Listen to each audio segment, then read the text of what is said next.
Welcome to our channel science with Charlie. இன்னைக்கு நம்ம topic என்னன்னு கேட்டோம்னா கெமிக்கல் பாண்டிங், அதாவது வேதி பிணைப்பு.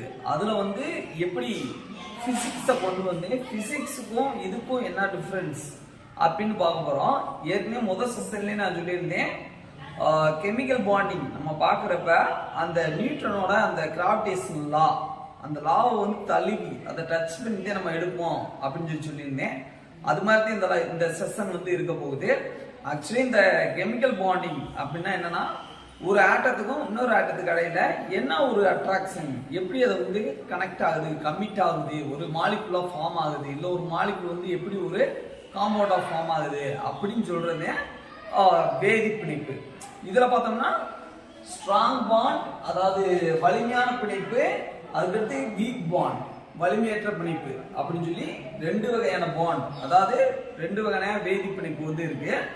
அடிஷனலா அது போயிட்டே இருக்கும். 3 பாண்ட். ஒரு வலிமையான பிணைப்புல பார்த்தோம்னா அயனிக் பிணைப்பு, அயானிக் பாண்ட், அதுக்கடுத்து சக பிணைப்பு கோவலன் பாண்ட், அதுக்கடுத்து ஈரல் சக பிணைப்பு கோஆர்டினேஷன் கோவலன் பாண்ட் இருக்கு. இதுல பார்த்தோம்னா வலிமை குறைந்த பிணைப்புல முக்கியமான 2 பிணைப்பு பார்த்தோம்னா, ஒன்னு ஹைட்ரஜன் பாண்ட், அதாவது ஹைட்ரஜன் பிணைப்பு, இன்னொன்று பார்த்தோம்னா வாண்டர் வால்ஸ் பிணைப்பு. இந்த 2 இருக்கு. இதெல்லாம் இப்போ நம்ம டச் பண்ண போறோம். இந்த டாபிக் எல்லாம் பத்தி நம்ம இப்போ பேச போறோம். அதுக்கு முன்னாடி செஷனை லைட்டா டச் பண்ணிட்டு வருவோம். ஏன்னா அதுல இருந்து இது டிஃபர், எந்த அளவுக்கு டிஃபர் ஆகுது அப்படின்னு சொல்லி பார்க்க போறோம். நம்ம எப்பயுமே தெரியும், சயின்ஸை பயாலஜி, பாட்னி, ஜுவாலஜின்னு பார்க்க மாட்டோம். சயின்ஸை சயின்ஸாத்தையும் பார்ப்போம். அதாவது எல்லாமே அதில் கலந்து வரும். பிசிக்ஸ் வரும், கெமிஸ்ட்ரி வரும், பயாலஜி வரும், எல்லாமே வரும். ஸோ இந்த செஷனும் அதே மாதிரி தெரியும் போது நியூட்டனோட கிராவிடேஷன் லா, அதுல இருந்து இது எப்படி சேஞ்ச் ஆயிருக்கு, எப்படி டிஃபர் ஆயிருக்கு அப்படின்னு சொல்லி பார்க்க போறோம். ஆக்சுவலி இப்போ நியூட்டனோட கிராவிடேஷன் லா என்ன சொல்லுது அப்படின்னு சொல்லி பார்த்தோம்னா, 2 பொருட்கள் யூனிவர்ஸ்ல இருக்கிற 2 பொருள் ஆப்ஜெக்டை பத்தி பேசுது. 2 பொருள்னா என்னது? ஒரு பொருள் எதனால ஆக்கப்பட்டிருக்கும், அதோட ஃபண்டமெண்டல் பார்ட்டிகிள் என்ன அப்படின்னு சொல்லி பார்த்தோம்னா ஆட்டம் தான் அதோட ஃபண்டமெண்டல் பார்ட்டிகிள். அந்த ஃபண்டமெண்டல் பார்ட்டிகிளை பத்தி பேசுறப்ப கெமிஸ்ட்ரியை பத்தி நம்ம பேசுவோம். ஆனா இங்க கிராவிடேஷன் ஃபோர்ஸ், நியூட்டனோட கிராவிடேஷன் ஃபோர்ஸ் என்னத்த சொல்லுதுன்னா, 2 பொருளுக்கு இடையில இருக்க அந்த ஃபோர்ஸ் ஆஃப் அட்ராக்ஷன்ஸ் அது எப்படி இருக்கும் அப்படின்னு சொல்லி பார்த்தோம்னா, அது எப்படி ஸ்டேட்மெண்ட் எப்படி கொடுத்துருப்பாங்க அப்படின்னா, 2 பொருளை பத்தி பேசுறதுனால 2 மாஸ் இருக்குன்னு சொல்லி பேசியிருப்பாங்க. So every object in the universe attracts every other object with a force which is directly proportional to the product of their masses and inversely proportional to the square of the distance between them. அதாவது அண்டத்தில் உள்ள ஒவ்வொரு பொருளும் மற்றொரு பொருளை நிறைகளின் பெருக்கல் பலனுக்கு நேர்தகவிலும் அவற்றுக்கு இடையே அமைந்த தொலைவின் இருமடிக்கு, அதாவது ஸ்கொயருக்கு எதிர்த்தகவிலும் அமைந்த விசையுடன் ஈர்க்கிறது அப்படின்னு பொருளை பத்தி சொல்லியிருப்பாரு. அதாவது மாஸ் அதிகமா இருந்துச்சுன்னா ஃபோர்ஸ் அதிகமா இருக்கும், டிஸ்டன்ஸ் அதிகமாச்சுன்னா ஃபோர்ஸ் குறையும். நமக்கு தெரியும் டைரக்ட்லி ப்ரொபோஷனல், இன்வெர்ஸ்லி ப்ரொபோஷனல் என்னன்னு சொல்லி, ஏதோ ஒரு விஷயத்தை அதிகரிச்சோம்னா இதுவும் அதிகரிச்சுச்சுன்னா அது டைரக்ட்லி ப்ரொபோஷனல். இது அதிகரிக்கிறப்ப அது குறைஞ்சிச்சுன்னா அது இன்வெர்ஸ்லி ப்ரொபோஷனல். சோ இங்க என்ன ரிலேஷன்ஷிப்ல இருக்கு அப்படின்னு பார்த்தோம்னா, மாஸ் கூட ஃபோர்ஸ் டைரக்ட் ப்ரொபோஷனல், இது டிஸ்டன்ஸ் கூட இன்வெர்ஸ்லி ப்ரொபோஷனல். இது 2 பொருள் 2 மாஸ் கடையில ஒர்க் ஆகும். பெரிய பெரிய மேக்ரோ லெவல்ல ஒர்க் ஆகும். மேக்ரோ லெவல்னா நம்ம ஒரு பிளானட் எர்த்ல இருக்கோம், மூணு, அது மூணுங்கிறது அது ஒரு பிளானட். ஸோ 2 கடையில இருக்க அந்த ஃபோர்ஸ் ஆஃப் அட்ராக்ஷன்ஸ் இதை பத்தி சொல்லுது. இதேவும் ஒரு நியூட்டன் லாவை லைட்டா பிரேக் பண்ற மாதிரி பார்த்தோம்னா எப்படின்னா, இப்ப 2 மேக்னெட் எடுத்துக்கிறோம். ஒண்ணுக்கு ஒரு மேக்னெட்டுக்கு ஒரு மாஸ் இருக்கு, இன்னொரு மேக்னெட்டுக்கு இன்னொரு மாஸ் இருக்கு. ஸோ M1 M2ன்னு எடுத்துக்கிறோம். அதுக்கடையில இருக்க டிஸ்டன்ஸை கம்மி பண்றோம். அப்ப அது இருக்கிறதுலையும் கொஞ்சம் எக்ஸ்ட்ரா ஃபோர்ஸோட அது இழுத்து ஒட்டிக்கிறதுல, அப்ப நியூட்டனோட லா அங்க லைட்டா பெண்ட் ஆகுது. எவ்ரி ஆப்ஜெக்ட் இந்த யூனிவர்ஸ், எல்லா ஆப்ஜெக்ட்டுக்கும் இது பொருந்தும்னு சொல்லியிருப்பாரு. ஆனா மேக்னெட் ஒரு எக்ஸ்ட்ரா ஃபோர்ஸை காமிக்கும். அதே மாதிரி இங்கேயும் கெமிக்கல் லெவல்ல, அதாவது மைக்ரோ லெவல்ல நம்ம வர்றப்ப, இந்த மைக்ரோ லெவல்ல நம்ம வர்றப்ப, அதாவது மினிக்குள் ஆட்டம் இதெல்லாம் நம்ம கண்களால் பார்க்க முடியாது, அதனால அது வந்து மினிக்குள் அப்படின்னு சொல்லுவாங்க. ரொம்ப ரொம்ப நுண்ணிய பார்ட்டிகள். அதுக்கடையில இந்த ஃபோர்ஸ் வந்து எப்படி ஆக்ட் ஆகுது அப்படின்னு சொல்றது இந்த வேதி பிணைப்பு அப்படிங்கிறது. ஸோ நியூட்டனோட லா பத்தி ஃபர்ஸ்ட் தெரிஞ்சுக்கணும். இது பொருளை பத்தி தான் பேசுது, ஆட்டத்தை பத்தியோ மாலிகுலை பத்தியோ பேசல. ஸோ பெரிய பெரிய ஆப்ஜெக்ட், பெரிய பெரிய பொருட்கள், பிளானட்டு, இதை பத்தி பேசுறதே நியூட்டனோட லா. நம்ம மைனூட்டா போறப்ப கெமிக்கல் பாண்டிங், அதாவது ஒரு ஒரு ஆட்டத்தையும் ஒரு ஒரு பிளானட் மாதிரி நம்ம கன்சிடர் பண்ணணும். இப்போ H2O இருக்குன்னா ஹைட்ரஜன் 2 ஹைட்ரஜன் இருக்கு, ஒரு ஆக்சிஜன் இருக்கு. ஸோ ஹைட்ரஜனை ஒரு பிளானட்டாகவும் ஆக்சிஜனை ஒரு பிளானட்டாகவும் கன்சிடர் பண்ணணும். அது ரெண்டு கடையில என்ன ஃபோர்ஸ் ஆஃப் அட்ராக்ஷன் இருக்குன்னு நம்ம சொல்ற பார்த்தேன் கெமிக்கல் பாண்டிங் அங்க வருது. ஸோ இப்ப வேதி பிணைப்பு, வேதி பிணைப்புனா கெமிக்கல் பாண்ட். வேதி பிணைப்புல ரெண்டு வகையா பிரிக்கிறாங்க. ஒரு ஆட்டத்துக்கும் இன்னொரு ஆட்டத்துக்கும் இடையில இருக்க அந்த ஃபோர்ஸ் ஆஃப் அட்ராக்ஷன்ஸ், அந்த கவர்ச்சி விசை, அந்த விசையை பத்தி பேசுறது நம்ம வேதி பிணைப்பு. வேதி கெமிஸ்ட்ரின்னு எடுத்துக்கிட்டாலே மோஸ்ட்லி நம்ம எலக்ட்ரான்ஸை பத்தி தான் பேசுவோம். வேதி வினையில ஈடுபடுறதா இருந்தா எலக்ட்ரானை பத்தி பேசுவோம். நியூக்ளியர் பிசிக்ஸ், அந்த நியூக்ளியர் பிசிக்ஸ்ல மட்டும் நியூட்ரான், புரோட்டான் இதை பத்தி பேசுவோம். மிச்ச இந்த கெமிக்கல் ரியாக்ஷன் எல்லாருமே எலக்ட்ரான் டிரான்ஸ்ஃபர் ஆகுறத பத்தி மட்டும்தான் பேசுவோம். ஸோ இந்த எலக்ட்ரானை பத்தி மட்டும் இது இருக்க போது. இந்த அயனி பிணைப்பு, சகப்பிணைப்பு, ஈதல் சகப்பிணைப்பு மூணுமே ஆட்டத்தை பத்தியது, ஆட்டத்துக்கு இடையில இருக்க அந்த ஃபோர்ஸ் ஆஃப் அட்ராக்ஷனை பத்தியது. ஸோ அதை பத்தி 1 by 1 பார்க்க போறோம். ஃபர்ஸ்ட் எடுத்தனேவும் அயனி பிணைப்பு. அயனி பிணைப்புல வந்து ஒரு எக்ஸப்ஷன் இருக்கு. ஏன்னா இங்க வந்து எலக்ட்ரான் வந்து டிரான்ஸ்ஃபர் ஆகாது. எலக்ட்ரோஸ்டாட்டிக் ஃபோர்ஸ், அதாவது நிலைமின் ஈர்ப்பு விசை, அதாவது இந்த பாசிட்டிவ்க்கு நெகட்டிவ்க்கு இடையில ஒரு ஃபோர்ஸ் ஆஃப் அட்ராக்ஷன் இருக்கும்ல, பாசிட்டிவும் ரிப்பல் பண்ணும், அதே மாதிரி நெகட்டிவும் ரிப்பல் பண்ணும். அதாவது சிமிலர் சார்ஜஸ் வந்து ரிப்பல் பண்ணும், விலக்கி விடும். அப்போசிட் சார்ஜஸ், அதாவது எதிர்ப்பு அந்த மின்சுமை, பாசிட்டிவும் நெகட்டிவும் ஒன்னொன்னு அட்ராக்ட் பண்ணும். இத பத்தி சொல்றது இந்த நிலைமின் ஈர்ப்பு விசை, எலக்ட்ரோஸ்டாட்டிக் ஃபோர்ஸ் அப்படின்னு சொல்லி இங்கிலீஷ்ல சொல்றது. இந்த நிலைமின் ஈர்ப்பு விசை காரணமா உருவாகிறது அயனி பிணைப்பு. இதுவும் ஒரு ஸ்ட்ராங் பாண்ட். இந்த பாண்ட் வந்து எப்படி உருவாகுது அப்படின்னு சொல்லி பார்த்தோம்னா ஆக்டேட் ரூல் அப்படின்னு சொல்லி ஒன்று இருக்கு. ஆக்டேட் ரூல்னா எண்ம விதி, 8 எலக்ட்ரான் விதி அப்படின்னு சொல்லி தமிழ்ல சொல்றது. அதாவது என்னன்னு சொல்லி கேட்டோம்னா இந்த ஆர்பிட் இருக்குல்ல, அதாவது எலக்ட்ரான் சுற்றி வரக்கூடிய இந்த வட்ட வடிவ பாதை, சர்க்குலர் பாத் ஆஃப் தி ஆட்டம், அதை நம்ம ஆர்பிட் அப்படின்னு சொல்லுவோம். எலக்ட்ரானோட அந்த சுத்தி வரக்கூடிய வட்ட பாதைய, அதுல அந்த கடைசி 2 ஆர்பிட்ல NS2 NP6, அதாவது 8 எலக்ட்ரான்கள் இருக்கும். NS2 NP6 2 + 6 8 எலக்ட்ரான் இருக்க மாதிரி மெயின்டைன் ஆகணும். அதுவே நோபல் கேஸ், அதாவது மந்த வாயுக்களோட அந்த எலக்ட்ரான் அமைப்பு அடைய ட்ரை பண்ணும், எல்லாத்துமே ட்ரை பண்ணும். அப்படி ட்ரை பண்றப்ப ஒரு எலக்ட்ரானை இழக்கலாம், இல்லைன்னா எலக்ட்ரானை ஏற்கலாம். இப்படி அதோட அந்த வெளிக்கூட்டுல, அந்த 2 வெளிக்கூட்டுல அந்த NS2 NP6 அந்த 8 எலக்ட்ரானை மெயின்டைன் பண்ண ட்ரை பண்றதே அந்த எண்ம விதிங்கிறது. அதுபடிதே இந்த ரூல் வந்து ஆக்ட் ஆகுது. இப்ப இதுக்கு வந்து ஒரு எக்ஸாம்பிள் சொல்லணும்னா சோடியம் குளோரைடு, இது ஒரு அயனி சேர்மம். ஏது அயனி சேர்மம் அப்படின்னு சொல்றோம் அப்படின்னு சொல்லி பார்த்தோம்னா இப்போ வந்து அதுக்கு எக்ஸ்பிளனேஷன் சொல்றோம். இப்போ வந்து சோடியம் குளோரைடோட மாலிகுலர் ஃபார்முலா என்னன்னு சொல்லி பார்த்தோம்னா NaCl, அதாவது சோடியத்துக்கு நேட்ரியம், குளோரினுக்கு Cl. இதோட அணியன் என்னன்னு பார்த்தோம்னா சோடியத்துக்கு வந்து அணியன் வந்து 11. அதாவது அணியன் என்னன்னா number of electron present in it, எத்தனை எலக்ட்ரான் அதுல பிரசன்ட் ஆயிருக்கோ அதுவே அணியன்கிறது. சோடியத்தோட அணியன் வந்து 11. ஸோ இதை வச்சுக்கிடுவோம். அப்புறம் எலக்ட்ரான் அமைப்பு அதுக்கு எழுதி பார்க்குறோம், அதாவது அந்த ஆர்பிட்டால்ஸ் எழுதி பார்க்குறோம். 1s2 2s2 2p6 3s1 இப்படி இருக்கு. 11 எலக்ட்ரான் சரியாச்சா? 2 + 2 4, 4 + 6 10, +1 11 சரியா போச்சு. அதுக்கு அடுத்து பார்த்தோம்னா குளோரினுக்கு வந்து அட்டாமிக் நம்பர் அதாவது அணி எண் வந்து 17. இதுக்கு வந்து நம்ம எலக்ட்ரான் அமைப்பு அதாவது எழுதி பார்த்தோம்னா எலக்ட்ரானிக் கான்ஃபிகரேஷன் எழுதி பார்த்தோம்னா 1s2 2s2 2p6 3s2 3p5. இப்போ நம்ம என்ன சொன்னோம், வெளிக்கூடு கடைசியில இருக்க அந்த ரெண்டு வெளிக்கூடத்தை நம்ம எடுத்துக்கணும். இது ரெண்டும் கடைசி வெளிக்கூடு, 3s2 3p6 குளோரினுக்கு கடைசி வெளிக்கூடு.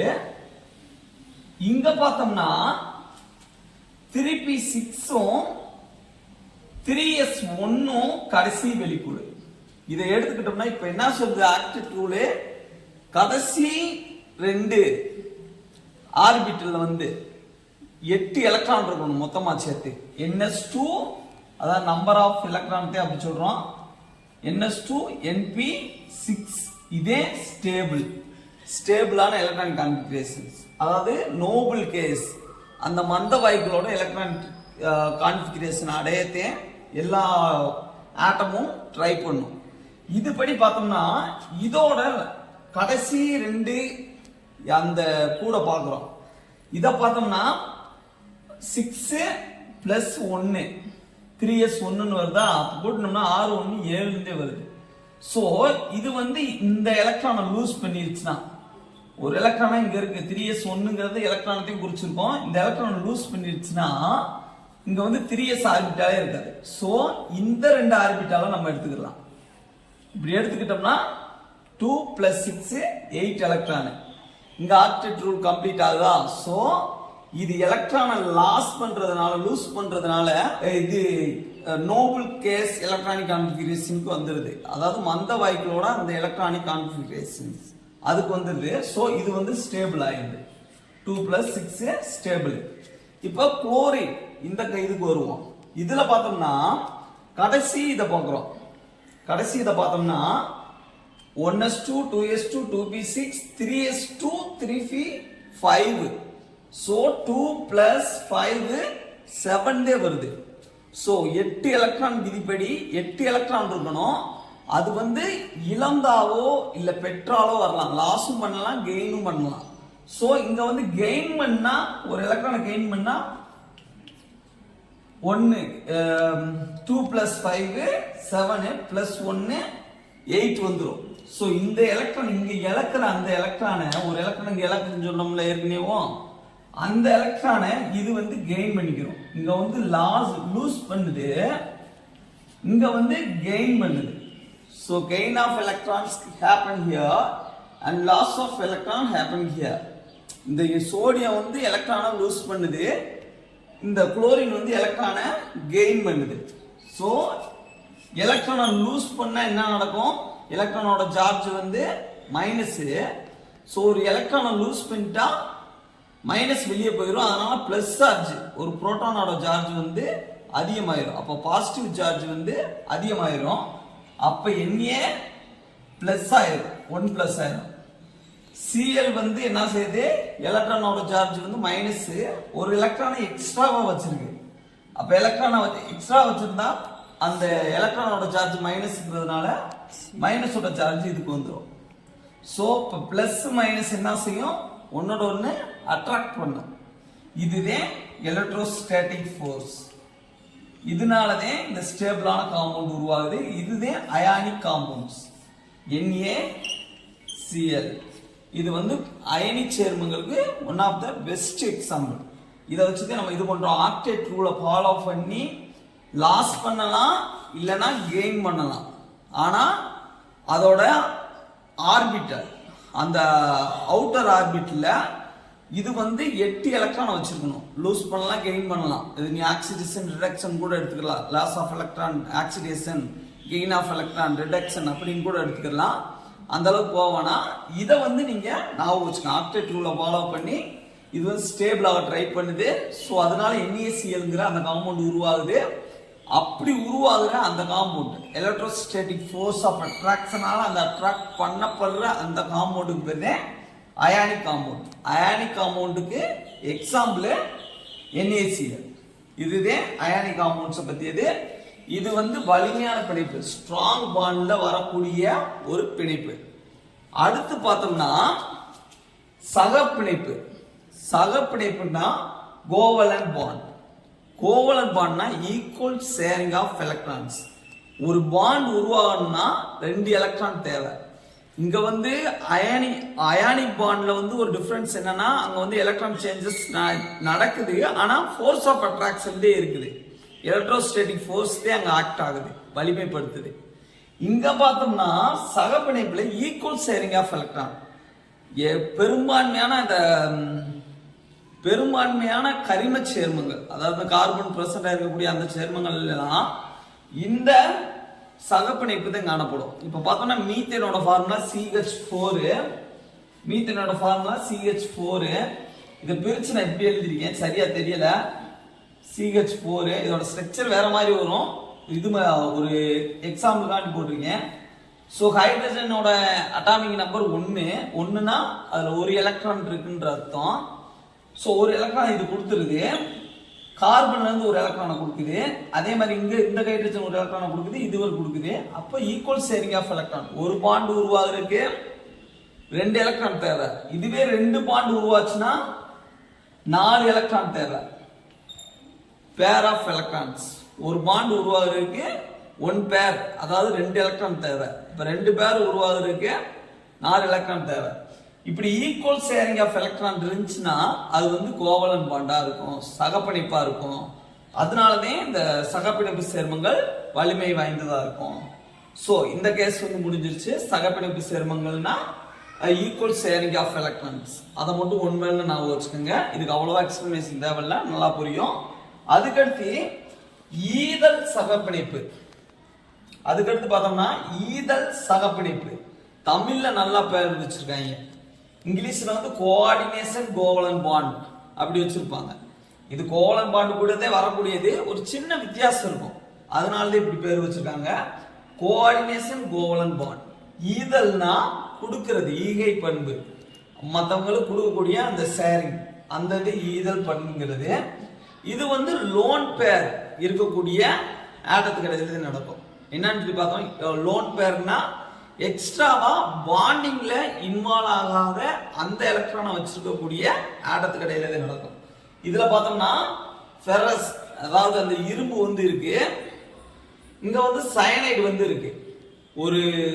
ஒரு பேர், ஒரு பாண்ட் உருவாகிறதுக்கு எத்தனை எலக்ட்ரான் தேவை? 2 எலக்ட்ரான் தேவை. அந்த 2 எலக்ட்ரானையும் ஆளுக்கு ஒரு எலக்ட்ரானை கொடுத்துச்சுன்னா, ஈக்குவல் ஷேரிங் ஆஃப் எலக்ட்ரான் இருந்துச்சுன்னா அது வந்து கோவலன்ட் பாண்ட், அதாவது சகப்பிணைப்பு சேர்மம். இங்க வந்து ஒரு பாண்டு உருவாகிறதுக்கு தேவையான அந்த 2 எலக்ட்ரானையும் ஒரே ஆட்டம் கொடுத்துச்சுன்னா அது வந்து ஈதல் சகப்பிணை. இதுவேவும் அந்த எலக்ட்ரான், அந்த சயனைடேவும் 2 எலக்ட்ரானையும் டொனேட் பண்ணிடும். இப்படி டொனேட் பண்ற இந்த எலக்ட்ரானுக்கு பேரு டோனார். ஏன்னா இதுதான் 2 எலக்ட்ரானையுமே கொடுக்குது. நம்ம ஃப்ரெண்டுக்கு ஒரு காசு இல்லை அப்படின்னா, ஷேர் பண்ண காசு இல்லைன்னா நம்மளே போட்டு அவனுக்கு சேர்த்து வாங்கி கொடுக்குற மாதிரி ஈதல் சகப்பிணைப்புங்கிறது. அதனால கோஆர்டினேஷன் கோவலன்ட் பாண்ட் சொல்லிட்டு வச்சிருக்காங்க. இப்ப வேதி பிணைப்புல, வலிமையான பிணைப்புல 3 இது இருக்கு.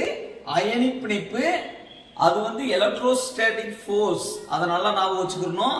அது எப்படி ஸ்டேபிள் ஆகுதுன்னா ஆக்டேட் ரூல், அதாவது எண்ம விதி. வெளிக்கூட்டுல 8 எலக்ட்ரானை வச்சுக்கிற விதி, அதை வச்சு எலக்ட்ரானை லாஸ் பண்ணியோ கெயின் பண்ணியோ 8 எலக்ட்ரானை வச்சுக்கிறோம். அதனால அது வந்து ஸ்டேபிளா இருக்கும். அதுக்கு ஒரு எக்ஸாம்பிள் வந்து NaCl. ஸோ இது வந்து அயனிக் சேர்மம். சகப்பிணைப்பு சேர்மத்தை பொறுத்த அளவுக்கு ஈக்குவல் ஷேரிங் ஆஃப் எலக்ட்ரான்ஸ். ஒரு ஈக்குவல் ஷேரிங் ஆஃப் எலக்ட்ரான், ஒரு தனிமம் ஒரு எலக்ட்ரானை கொடுச்சுன்னா இன்னொரு தனிமம் வந்து இன்னொரு எலக்ட்ரானை கொடுக்கும். அப்படி நடக்கிறது ஈதல் சகப்பிணைப்பு. கரிம சேர்மங்கள்ல இது பொதுவாக பார்க்கலாம். அதுக்கடுத்து ஈதல் சகப்பிணைப்பு, ஒரு பாண்டுக்கு தேவையானது 2 எலக்ட்ரானு, அந்த 2 எலக்ட்ரானையும் ஒரே எலமெண்ட் கொடுச்சுன்னா அது ஈதல் சகப்பிணைப்பு. அதுக்கு இது வந்து எக்ஸாம்பிள். அப்படி டொனேட் பண்ற அந்த ஆட்டத்துக்கு பேரு டோனார், அதாவது கொடுக்கிறவங்க அப்படின்னு அர்த்தம். இதுக்கு பேரு லோன் பேர், அதாவது லோன் கடனா கொடுக்கிறது அப்படின்னு அர்த்தம். இதுக்கடுத்து வலிமை குறைந்த பிணைப்பு, அதாவது வீக் பாண்ட் அப்படிங்கிற வர்றப்ப என்ன செய்யறோம்னா, இந்த முக்கியமான அதுல 2 முக்கியமான இது என்னன்னு சொல்லி கேட்டோம்னா, ஹைட்ரஜன் பிணைப்பு, வாண்டர் வால்ஸ் பிணைப்பு. இதுல ஒரு இன்ட்ரெஸ்டிங்கான ஃபேக்ட் என்னன்னு சொல்லி கேட்டோம்னா, வாண்டர் வால்ஸ் பாண்ட் வந்து எது கடையில் இருக்குன்னா கேசியஸ் மாலிகூல்ஸ், அதாவது கேசியஸ் ஃபார்ம்ல இருக்குல்ல அந்த மாலிகூலுக்கு இடையில இந்த வாண்டர் வால்ஸ் பாண்ட் இருக்கும். இதுல பார்த்தோம்னா ஹைட்ரஜன் பாண்ட் இது எதுல இருக்குன்னா லிக்விட் ஃபார்ம்ல இருக்கிறதே இருக்கும். இன்னும் சொல்ல போனா ஹைட்ரஜன் பாண்ட் இருக்கிறதுனாலதே நம்ம வாட்டர் மாலிகுலேவும் லிக்விட் ஃபார்ம்ல இருக்கு. நல்லா தெரிஞ்சுக்கணும். நம்ம வாட்டர் மாலிகுல் ஃபார்ம்ல என்னது H2O, H2O, ரெண்டு ஹைட்ரஜனு ஒரு ஆக்சிஜனு, அதுல இந்த பிணைப்பு இருக்கும், ஈக்குவல் ஷேரிங் ஆஃப் எலக்ட்ரான், அந்த பிணைப்பு இருக்கும். தென் இந்த ஹைட்ரஜன் பாண்டும் இருக்கும், ஹைட்ரஜன் பாண்டும் இருக்கும். இது வந்து வலிமை குறைந்த பிணைப்புங்கிறதுனால டாட் டாட்டா போடுவோம். இப்ப ஒரு கொஸ்டின் என்னன்னா, இப்ப அயானிக் பாண்ட் உருவாகுறது வந்து எப்படி உருவாகும்னா எலக்ட்ரோஸ்டாட்டிக் ஃபோர்ஸ், அந்த நிலைமின் ஈர்ப்பு விசை பாசிட்டிவ் நெகட்டிவ் இருந்துச்சுன்னா அந்த அப்போசிட் சார்ஜஸ்க்கு இடையில அந்த ஃபோர்ஸ் ஆஃப் அட்ராக்ஷன் இருக்கும், அதனால உருவாகும்னு சொல்லிடலாம். இந்த ஹைட்ரஜன் பாண்ட் எதுக்கு இடையில உருவாகும் அப்படின்னு சொல்லி கேட்கிறப்ப நமக்கு என்னன்னா, எலக்ட்ரோ நெகட்டிவிட்டி டிஃபரன்ஸ் அதிகமா இருக்கக்கூடிய ரெண்டு எலமெண்ட்டுக்கு இடையிலதே இந்த ஹைட்ரஜன் பாண்ட் வந்து உருவாகும். அதுக்கு முதல்ல நமக்கு என்ன தெரியும்னா, electron affinity, electron ionisation energy, electron affinity இதெல்லாம் கேள்விப்பட்டிருப்போம். அதெல்லாம் இந்த பீரியாடிக் ப்ராப்பர்ட்டி, அதாவது ஆவர்த்தன பண்புகள் அப்படின்னு தமிழ்ல கேள்விப்பட்டிருப்பீங்க. அதுதான் இந்த எலக்ட்ரோ நெகட்டிவிட்டி டிஃபரன்ஸ். அதாவது என்னன்னு கேட்டீங்கன்னா, ஒரு ரெண்டு ஆட்டத்தை எடுத்துக்கிறோம், ரெண்டு ஆட்டத்தை எடுத்துட்டு அந்த ரெண்டு ஆட்டத்துக்கு நடுவுல ஒரு எலக்ட்ரானை பிளேஸ் பண்றோம். ஒரு ரெண்டு ஆட்டத்தை எடுத்துக்கிட்டு அந்த எலக்ட்ரான் நடுவில் பிளேஸ் பண்றப்ப எந்த எலக்ட்ரானுக்கு அந்த புல்லிங் பவர் அதிகமா இருக்கு, அந்த எலக்ட்ரானை இழுத்துக்கிற தன்மை வந்து அதிகமா இருக்கு அப்படிங்கிறதே எலக்ட்ரோ நெகட்டிவிட்டி. இந்த எலக்ட்ரோ நெகட்டிவிட்டி டிஃபரன்ஸ் வந்து பீரியாட் டேபிள்ல எப்படி போகும்னா, அந்த ஆவர்த்தன பண்பு எப்படி இருக்கும்னா, லெஃப்ட்ல இருந்து ரைட்டுக்கு போறப்ப இப்போ வந்து பீரியாட் டேபிள்ல வந்து ரஃபா போட்டிருக்கேன், முழுசா போடல, அந்த ஆவர்த்தன அட்டவணை வந்து முழுசா போடல. ஃபர்ஸ்ட் இது வந்து ஹைட்ரஜன் நமக்கு தெரியும். இந்த பீரியாட் டேபிள்ல வந்து எதோட அடிப்படையில வகைப்படுத்திருப்பாங்க, இந்த மாடர்ன் பீரியாடிக் டேபிள் நவீன தனிம ஒரு அட்டவணைய எதோட அடிப்படையில வகைப்படுத்திருப்பாங்க அப்படின்னு சொல்லி பார்த்தோம்னா, அணி எண்ணோட ஏறு வரிசை, அதாவது ascending order of atomic number, ascending ஆர்டர்ல 1 2 3 4 இப்படித்தான் வகைப்படுத்திருப்பாங்க. சோ ஹைட்ரஜனுக்கு வந்து very first member of the periodic table, hydrogen ஃபர்ஸ்ட்ல வர்றதுனால ஃபர்ஸ்ட் பிளேஸ், ஹீலியத்துக்கு வந்து செகண்ட் பிளேஸ் அப்படி கொடுத்துருப்போம். அதுக்கடுத்து பார்த்தோம்னா, இப்ப நமக்கு தேவையானது ஒரு இது இப்படி இருக்குது, இந்த ஹரிஜாண்டலா இருக்கிறது வந்து சீரிஸ், இப்படி இருக்கிறது குரூப், வெர்டிகலா இருக்கிறது குரூப்னு நமக்கு தெரியும். அப்படி பார்த்தோம்னா எத்தனை குரூப் இருக்குன்னா 18 குரூப் இருக்கு பீரியாட் டேபிள்ல, 7 சீரிஸ் இருக்கு, அதாவது இந்த வரிசைகள் 7 இருக்கு, தொகுதி வந்து 18 தொகுதி இருக்கு. அதுல போரானு 6வது வந்து கார்பனு, 7 நைட்ரஜனு, 8 ஆக்சிஜனு, 9 புளூரினு, 10 நியானு, அதாவது அந்த மந்தவாய்க்கல் தொகுதி இதுதான். இது வந்து ஹேலஜன் தொகுதி, இது சால்கோஜன் தொகுதி, அப்படி வந்துகிட்டே இருக்கும். இப்ப என்னன்னு சொல்லி கேட்டோம்னா, எலக்ட்ரோ நெகட்டிவிட்டி டிஃபரன்ஸ் அதிகமா இருக்க ரெண்டு எலமெண்ட் கடையிலே இந்த ஹைட்ரஜன் பாண்ட் உருவாகும். எலக்ட்ரோ நெகட்டிவிட்டி டிஃபரன்ஸ் என்னது, ஒரு எலக்ட்ரானை ரெண்டு ஆட்டத்துக்கு கடையில பிளேஸ் பண்றோம்னா, இப்ப H ஹைட்ரஜன்ங்கிறது ஒரு ஆட்டம், குளோரின்ங்கிறது ஒரு ஆட்டம், ரெண்டு ஆட்டத்துக்கு நடுவுல ஹைட்ரஜனுக்கு அட்டாமிக் நம்பர் 1, குளோரினுக்கு 17. சோ ஒரு பாண்ட் உருவாகிறதுக்கு 2 எலக்ட்ரான் தேவை. இதுக்கு அட்டாமிக் நம்பர் 1ங்கிறதுனால எலக்ட்ரான் 1 இருக்கு, அந்த ஒரு எலக்ட்ரானையும் பாண்டிங் தாண்டி கொடுத்துருது. குளோரினுக்கு அட்டாமிக் நம்பர் 17, இதுல இருந்து ஒரு எலக்ட்ரானை மைனஸ் பண்ணி இதுக்கு கொடுக்குது. இது என்ன செய்யும்னா, எலக்ட்ரோநெகட்டிவிட்டி டிஃபரன்ஸ் எப்படி இருக்கும்னா, லெஃப்ட்ல இருந்து ரைட்டுக்கு போறப்ப கூடிக்கிட்டே போகும் பீரியாட் டேபிள்ல. லெஃப்ட்ல இருந்து ரைட்டுக்கு, அதாவது ஹைட்ரஜன் வந்து boron, carbon, nitrogen, oxygen, fluorine இப்படி போறப்ப கூடிக்கிட்டே போகும். இப்ப குளோரினுக்கு வந்து 17 வரும். புளோரின், குளோரின், அயோடின் இப்படி வரும்ல. இதுல வந்து 17வது இடத்துல வர்றதுனால இதுக்கு இந்த ஹாலஜன் தொகுதிக்கும் இந்த எஸ் தொகுதி தனிமங்களுக்கு இடையில நிறைய டிஃபரன்ஸ் இருக்கு. ஸோ எலக்ட்ரோநெகட்டிவிட்டி எப்படி இருக்கும், லெஃப்ட்ல இருந்து ரைட்டுக்கு போறப்ப ரொம்ப அதிகமா இருக்கும். ஸோ அதனால எலக்ட்ரோநெகட்டிவ் டிஃபரன்ஸ் ரொம்ப ரொம்ப அதிகமா இருக்கு. அந்த மாலிகளுக்கு இடையில, அந்த ஆட்டத்துக்கு இடையில மட்டுமே இந்த ஹைட்ரஜன் பாண்ட் உருவாகும். இப்போ இது பார்த்தோம்னா ஹைட்ரஜன் 1 அட்டாமிக் நம்பரு, ஹீலியம் வந்து அட்டாமிக் நம்பர் வந்து 2. ஸோ 1க்கு 2க்கு இடையில எந்த டிஃபரன்ஸும் கிடையாது, 1 கூட டிஃபரன்ஸ் கிடையாது, 0 தான் டிஃபரன்ஸ் வருது. இதே 1க்கும் 5க்கு இடையில 2, 3, 4 3 டிஃபரன்ஸ் வருது. இது அதிகமா இருக்கும். டிஃபரன்ஸ் அதிகமா இருந்தாதே இந்த எலக்ட்ரோநெகட்டிவ் டிஃபரன்ஸ் அதிகமா இருந்தாதே இந்த ஹைட்ரஜன் பாண்ட் வந்து உருவாகும். இப்போ பார்த்தோம்னா ஹைட்ரஜன் இங்க இருக்கு, ஆக்சிஜன் வந்து 8வது இடத்துல இருக்கு. இந்த 8வது அட்டாமிக் நம்பர் படி 8th பிளேஸ்ல இருக்கு. ஸோ H2O மாலிகுல் வந்து உருவாகுது. ஓ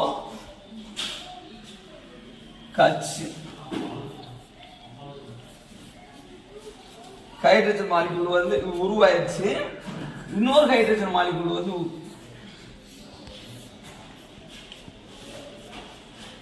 இப்ப இது கடையில வந்து உருவாகும். 2 மாலிகுல் கடையில இந்த பாண்ட் வந்து எலக்ட்ரோநெகட்டிவ் டிஃபரன்ஸ் ஆக்சிஜனுக்கும் ஹைட்ரஜன் கடையில ரொம்ப ரொம்ப அதிகம். அதனால ஹைட்ரஜன் பாண்ட் வந்து உருவாகும். ஹைட்ரஜன் பாண்ட் ஏன் இப்படி டாட்டட் பாண்டா போட்டிருக்கோம்னா இது வீக் பாண்டு. இந்த பாண்ட் இருந்துச்சுன்னா இது வந்து லிக்விட் ஃபார்ம்ல இருக்கும். இதனாலதான் வாட்டர் மாலிகுல் வந்து நம்ம குடிக்கிற தண்ணி வந்து லிக்விட் ஃபார்ம்ல இருக்கு. ஹைட்ரஜன் பாண்டுங்கிறது வெரி வெரி இம்பார்ட்டன்ட், அது நல்லா தெரிஞ்சு வச்சுக்கோங்க. வாட்டர் ஏன் லிக்விட் ஃபார்ம்ல இருக்குன்னா அது வந்து ஹைட்ரஜன் பாண்ட் பிரசன்ட் ஆயிருக்கிறதுனால. ஹைட்ரஜன் பாண்ட் எந்த 2 ஆட்டத்துக்கு இடையில உருவாகும்னா எலக்ட்ரோநெகட்டிவிட்டி டிஃபரன்ஸ் அதிகமா இருக்க 2 ஆட்டத்துக்கு இடையிலே உருவாகும். எலக்ட்ரோநெகட்டிவிட்டினா என்னன்னு சொல்லி கேட்டோம்னா ஒரு எலக்ட்ரானை தன்னை நோக்கி இழுத்துக்கிற அந்த பண்பு.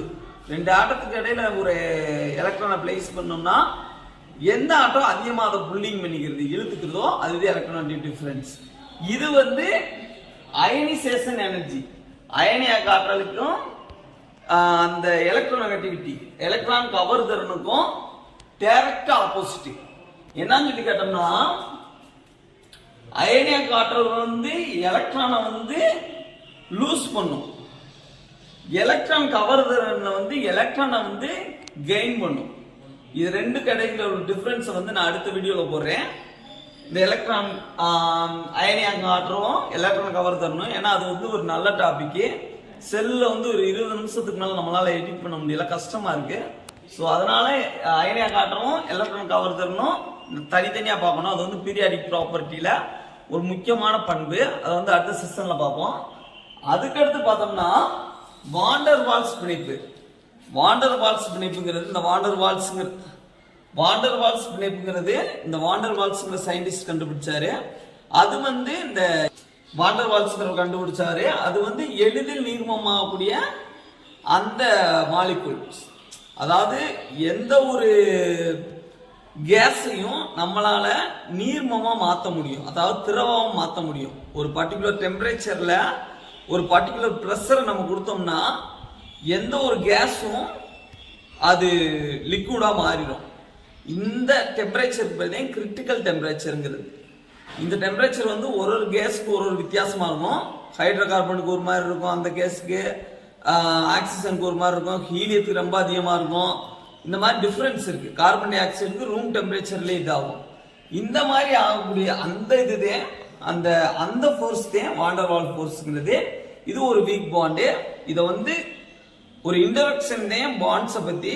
ஸோ இது போதுமானதுன்னு நினைக்கிறேன். 20 நிமிஷத்துக்கு மேல போயிடுச்சு. ஸோ அடுத்த கிளாஸ்ல நம்ம இந்த பீரியாடிக் ப்ராப்பர்ட்டி இதெல்லாம் பார்ப்போம்.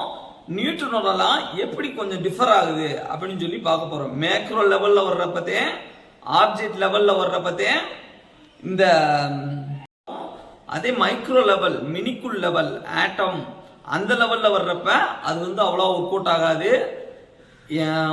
ஒன்றை மட்டும் நம்ம நல்லா வச்சுக்கிறணும். ஏன்னா இது வந்து இந்த தமிழ்ல வரக்கூடியது.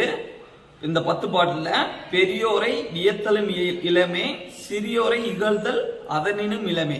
இப்போ என்னடா ஃபர்ஸ்ட் 4 செஷன்லையும் போட்டிருக்கேன், அதுக்குள்ள பார்த்தோன்னா நியூட்டனோட அந்த லாவே லைட்டா டச் பண்றோமே அப்படின்னு நினைக்க வேணாம். நியூட்டன்கிற ஒரு மனிதர் அவரும் தப்பு பண்ண வாய்ப்பு இருக்கு. ஸோ நம்மளோட லா எப்படி அது கூட ஒத்து போகுது அப்படின்னு சொல்லி பார்ப்போம். இல்லைன்னா எப்படி அதுல இருந்து விலகி வருதுன்னு சொல்லி பார்ப்போம். இப்போ ஒரு பொருள் இன்னொரு பொருள் அட்ராக்ட் பண்ணுது அப்படின்னு சொல்லி பார்த்தோம்னா அதுக்குள்ள இருக்க ஆட்ட மாலிகுல்லாம் அட்ராக்ட் பண்ணுதா ரிப்பல் பண்ணுதா, இல்ல நியூட்டனோட லா கூட இதை பொது ஈர்ப்பு விதி அது ஜெனரல் லா அது கூட இதுவும் சேர்ந்து ஆக்ட் பண்ணுதா அப்படின்னு நம்ம பார்க்கணும். அதுவே கெமிஸ்ட்ரி பொறுத்த அளவுக்கு உள்ள வர்றது. பிசிக்ஸ்ங்கிறது ஃப்ராடா போய்கிட்டே இருக்குது, லாங்கா போய்கிட்டே இருக்குது, அகலமா போய்கிட்டே இருக்குது. கெமிஸ்ட்ரிங்கிறது ஃபோக்கஸ்டா ஒரு பாயிண்டை நோக்கி வந்துகிட்டே இருக்குது. இதே ரெண்டுக்குள்ள டிஃபரன்ஸ் யாரும் கன்ஃபியூஸ் ஆகணும்னா சயின்ஸ் இன்ட்ரெஸ்டோட படிங்க. இப்போ நம்ம பார்த்த டாபிக் கெமிக்கல் பாண்டிங். அதுல ஸ்ட்ராங் பாண்ட், வீக் பாண்ட் இருக்கு. ஸ்ட்ராங் பாண்ட்ல ionic bond, covalent bond, coordination, covalent bond 3 இருக்கு. வீக் பாண்ட்ல இன்னும் 2-3 பாண்ட் இருக்கு. ஆனா நம்ம முக்கியமான bond hydrogen பாண்டும் van der Waals பாண்டும்.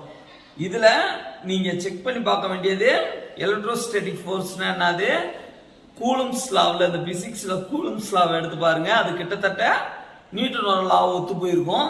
Electronegativity, electron affinity, ionisation energy, period டேபிள்ல எப்படி சேஞ்ச் ஆகுதுன்னு சொல்லி பாருங்க. இதெல்லாம் ரெஃபர் பண்ணிட்டு இந்த டாபிக்கை பாருங்க, நல்லா புரியும். இந்த மைக் இல்லை, அதனாலதான் இது பண்ண முடியல. ஸோ இதை வீட்டில் நீங்க ப்ரூவ் பண்ணிட்டு வாங்க. நாளைக்கு டெஸ்ட் வைப்பேன். Thank you all.